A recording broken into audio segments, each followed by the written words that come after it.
you can only afford 20 bucks a day in spend to get some initial tests up, or whether you're spending 500 bucks a day, $1,000 a day, or even 10K per day, meta ads definitely still works. Before we spend time writing ads, we need to make sure that the funnel you're advertising to has the potential to be profitable, even if it's a worst case scenario. That's always the goal with any offer, because you can have the greatest ads in the world and a crappy offer, and it'll be relatively difficult to sell. It could still be profitable in the short term, but if you have a phenomenal offer and a great product, even with some of the worst ads, you can still make it profitable. But if you have a mix of the both, then you're sitting even better. So, but the goal is to make it profitable even from a worst case scenario.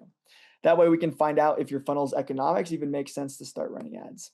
To do so, go back to your workbook, and we're going to pull up the Holy Grail ads calculator. This is one of the best tools I've used, and I use literally for every offer I've launched and scaled. And any client that comes to me or prospect that comes to me like, hey, I want you to run my ads, before I take on any project, I always run it through this calculator, because it will help you identify if they've been running ads, where the bottleneck is, or if they've never ran ads, you can project what KPIs you need to hit on the ad side and on the funnel side and the back end side to make things work. Cool. So I'm going to show you guys an example of what this is and how it works and all that. So go ahead and go to your workbook. If you go right over here where it says workbook session 2, Holy Grail ads calculator, you can just click on here and you could do the same thing as we did before. And you could just go ahead and make a copy, because you guys should have viewer access at the moment. But we're going to go through a current client of mine. I took him on probably, I think, close to 6 months ago or so. It was like right when the new year started, for the most part. So yeah, around 6-7 months now. He sells a 30-day mid-ticket course, and it's how to buy and operate a laundromat within 30 days, right? The funnel basically just went opt-in, and then the second page was an automated webinar to directly sell the course on the sales page, right? And so whenever I was going through the original budgets of, okay, we're going to launch this course, and here's kind of like projected numbers based on other previous offers from the ad data that he had, right?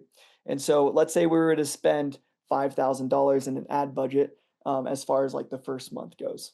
His average cost per click for other offers was around like $1.50 to $1.20, is in that range. And so just to stay conservative for a worst case scenario, we kind of went a little further and said, hey, let's just say it's $2, right?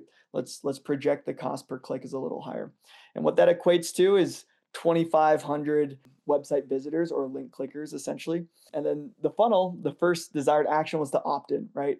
They saw the ad, they're interested, they clicked on it, they go to a landing page, basically telling them, hey, if you're interested in starting up and getting some passive income for buying and operating a laundromat in 30 days, here's how we do it. Here's how we've helped A, B, C people do it and everything. So yeah, this was just a name and email opt-in.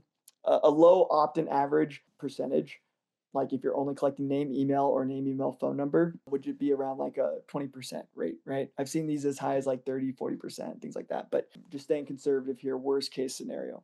What that means is after we spend $5,000 and get 2,500 visitors, we get 500 leads, right? From those 500 leads, that would be around $10 cost per lead.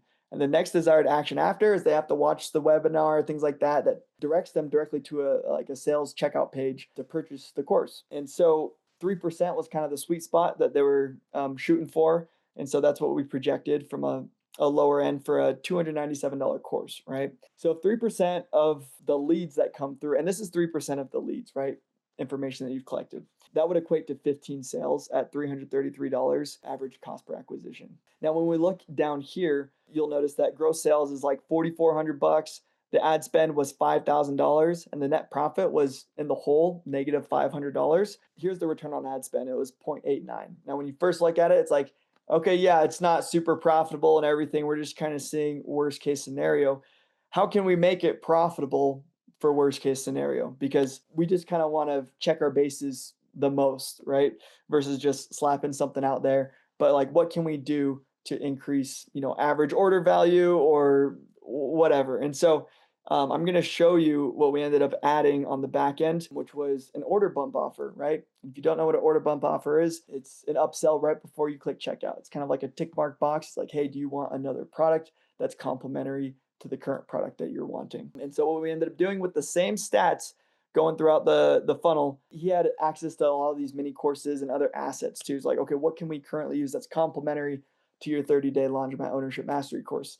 And it was a laundromat flipping course. It's like, okay, yeah, if you can get good at, owning and buying and operating laundromats, like, see how it is to keep buying them and flipping them and making a profit off of it. And so we had a $99 bump offer upsell that, from a worst case scenario, 20% ish. I've seen bumps as high as 40, 50% and stuff like that. But the second thing we added, that adds an extra $300 with the same amount of spend.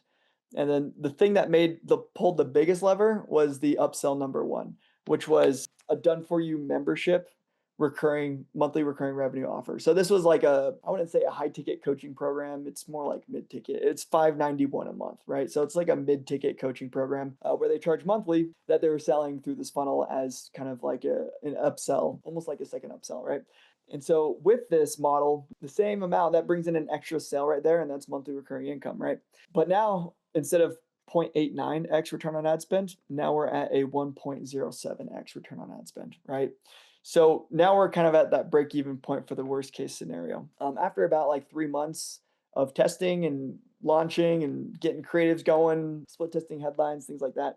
But this was the best case scenario. And the metrics that I have right now are a little better than this, but this is what made all the difference. Now I'm gonna show best case scenario without all the upsells first. So like I said, our cost per click, $1.50. We're currently around like $1.20, so it's even better. But like, we're just projecting this beforehand. And so $1.50, that would increase the number of website visitors that came to your funnel. And then conversion rate, 25% instead of 20%. That would reduce cost per lead from $10 to $6. And then from 3% of leads purchasing the course to 4%, right?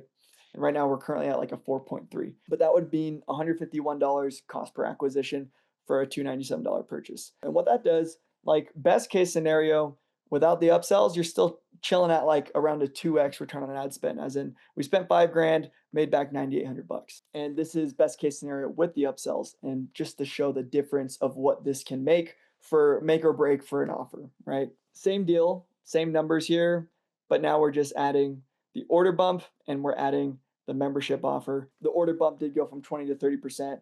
The done with you membership offer is at the same rate, 10%. I just didn't see it. We could get it higher, but just realistically, for best case, just wanted to keep it where it's at. But even after this, adds an extra $1,700 in monthly recurring income with $5,000 in spend. Plus, you're getting a 2.49x return on ad spend on the front end.